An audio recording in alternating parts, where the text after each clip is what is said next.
আসসালামু আলাইকুম। আজকের সর্বশেষ সংবাদ জানাবো আমি নুসরাত। প্রথমে জানিয়ে দেব সংবাদ শিরোনাম।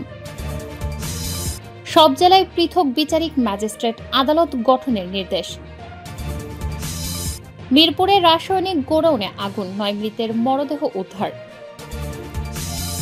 এমপিও ভুক্ত শিক্ষক কর্মচারীদের লং মার্চ আটকে দিল পুলিশ।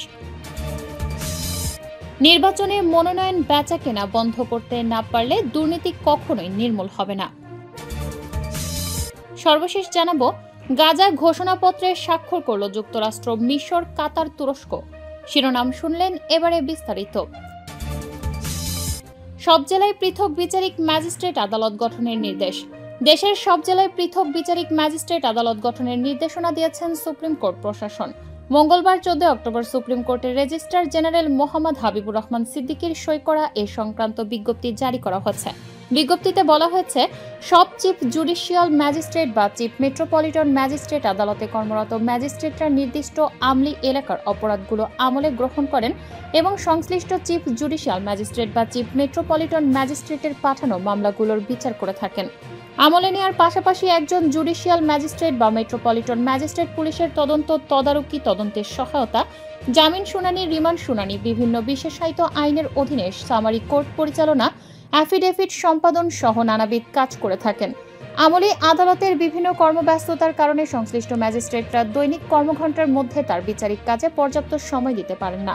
বিধায় সব জেলায় পৃথক বিচারিক ম্যাজিস্ট্রেট আদালত গঠন করা আবশ্যক।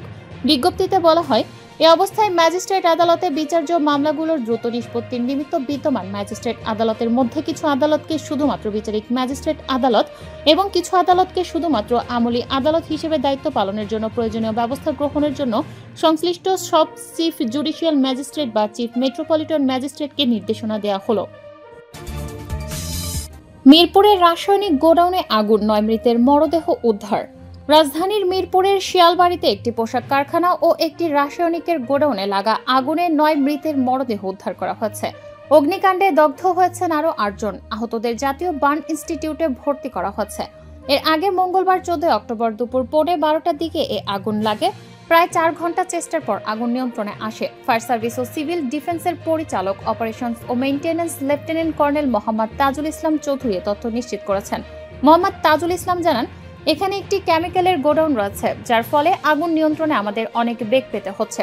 এটা কোনো সাধারণ আগুন নয়। এখন পর্যন্ত 9 জনের মরদেহ উদ্ধার করা হয়েছে, যা আরও বাড়তে পারে। এছাড়া দগ্ধ অবস্থায় আরও 8 জনকে উদ্ধার করে হাসপাতালে পাঠানো হয়েছে। ফায়ার সার্ভিস ও সিভিল ডিফেন্সের মিডিয়া সেলের কর্মকর্তা তালহা বিন জসিম বলেন, দুটো প্রতিষ্ঠানে আগুন লেগেছে। এর মধ্যে একটি তৈরি পোশাক কারখানা, অন্যটি একটি রাসায়নিকের গোদাম। পোশাক কারখানাটি 7 তলা, এর 4 তলায় আগুন লেগেছে। আমরা পোশাক কারখানার এই আগুন মোটামুটি নিভিয়ে ফেলেছি, তবে রাসায়নিকের গুদামের আগুন পুরোপুরি নিয়ন্ত্রণ করা যায়নি। রাসায়নিক কারখানায় ব্লিচিং পাউডার, প্লাস্টিক, হাইড্রোজেন আর অক্সাইড ছিল। এমপিও ভুক্ত শিক্ষক কর্মচারীদের লং মার্চ আটকে দিল পুলিশ। বাড়ি ভাড়া ভাতা বৃদ্ধি সহ 3 দফা দাবিতে এমপিও ভুক্ত শিক্ষক কর্মচারীদের শহীদ মিনার থেকে সচিবালয় অভিমুখে মার্চ টু সচিবালয় পদযাত্রা আটকে দিয়েছে পুলিশ। মঙ্গলবার 14 অক্টোবর বিকেল 4:30টার দিকে হাইকোর্ট মোড়ে পৌঁছলে পুলিশ শিক্ষক কর্মচারীদের বাধা দেয়। তার আগে বিকেল 4টার দিকে কেন্দ্রীয় শহীদ মিনার থেকে সচিবালয় অভিমুখে লং মার্চ শুরু করেন এমপিওভুক্ত শিক্ষক কর্মচারীরা।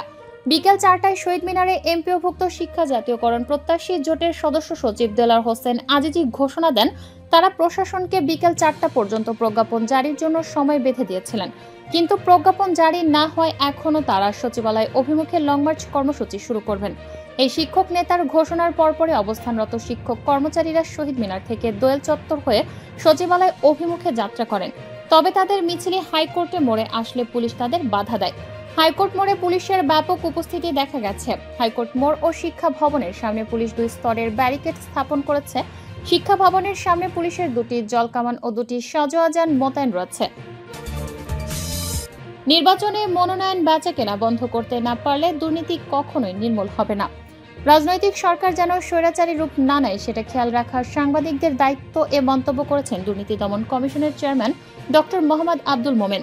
তিনি বলেন, এজন্য সাংবাদিকদের সততার সঙ্গে দায়িত্ব পালন করতে হবে। নৈতিকতার জায়গায় কোনো আপোষ করা চলবে না।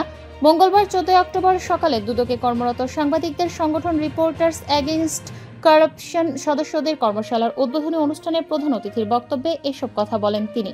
দুদক চেয়ারম্যান বলেন, আওয়ামী লীগের শাসনামলে বহু প্রভাবশালী ব্যবসায়ী দুর্নীতির মাধ্যমে দেশকে প্রায় সর্বশান্ত করার চেষ্টা করেছে। এসব দুর্নীতির তদন্ত দুদক ভয়ভীতিহীনভাবে পরিচালনা করে যাচ্ছে।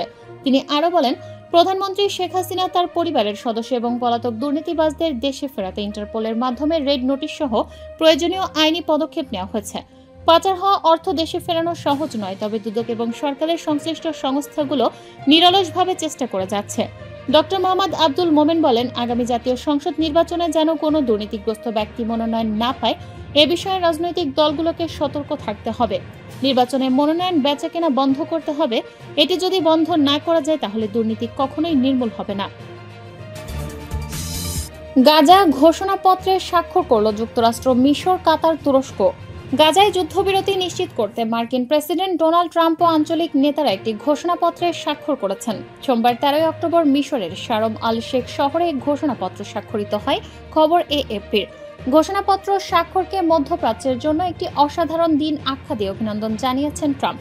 ইসরায়েল ও হামাসের জিম্মি ও বন্দি বিনিময়ের কয়েক ঘণ্টা পর ঘোষণাপত্রটি স্বাক্ষর হয়। ইসরায়েলের ঝটিকা সফরে গিয়ে দেশটির পার্লামেন্টে ভাষণে প্রধানমন্ত্রী বেঞ্জামিন নেতানিয়াহুর প্রশংসা করেছেন ট্রাম্প। এরপর তিনি গাজা শীর্ষ সম্মেলনে যোগ দিতে মিশরে যান। সেখানে তিনি এবং মিশর, কাতার ও তুরস্কের নেতারা গাজা চুক্তির জিম্মাদার হিসেবে ঘোষণাপত্রে স্বাক্ষর করেন। শার্ম আল শেখের রিসোর্টে ট্রাম্প বিশ্ব নেতাদের সঙ্গে আলোচনায় বলেন, এটি বিশ্বের ও মধ্যপ্রাচ্যের জন্য একটি অসাধারণ দিন। ট্রাম্প স্বাক্ষর করার আগে দুবার এটি টিকে থাকবে বলে মন্তব্য করেন। তিনি বলেন, নথিতে নিয়মকানুন ও আরও অনেক কিছু স্পষ্টভাবে উল্লেখ থাকবে। গাজা যুদ্ধের অবসানে ট্রাম্পের পরিকল্পনার অংশ হিসেবে গতকাল হামাস উপত্যকায় 2 বছর ধরে তাদের কাছে জিম্মি থাকা ইসরায়েলিদের সর্বশেষ 20 জনকে জীবিত অবস্থায় ফেরত দিয়েছে। ইসরায়েলের কারা বিভাগ জানিয়েছে, এর বিনিময়ে ইসরায়েল তাদের কারাগারে থাকা 1968 জন ফিলিস্তিনি বন্দীকে মুক্তি দিয়েছে। ইসরায়েলি পার্লামেন্টে উপস্থিত হলে দীর্ঘক্ষণ ধরে করতালির মাধ্যমে ট্রাম্পকে স্বাগত জানানো হয়। সেখানে ভাষণে ট্রাম্প আইন প্রণেতাদের উদ্দেশ্যে বলেন, 7 অক্টোবর 2023 থেকে চলতি সপ্তাহ পর্যন্ত ইসরায়েল যুদ্ধে জড়িয়েছিল।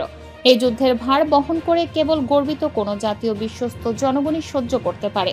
তিনি আরো বলেন, এই ভূখণ্ডের পরিবারগুলোতে বছরের পর বছর ধরে সত্যিকারের শান্তিময় একটি দিনও আসেনি।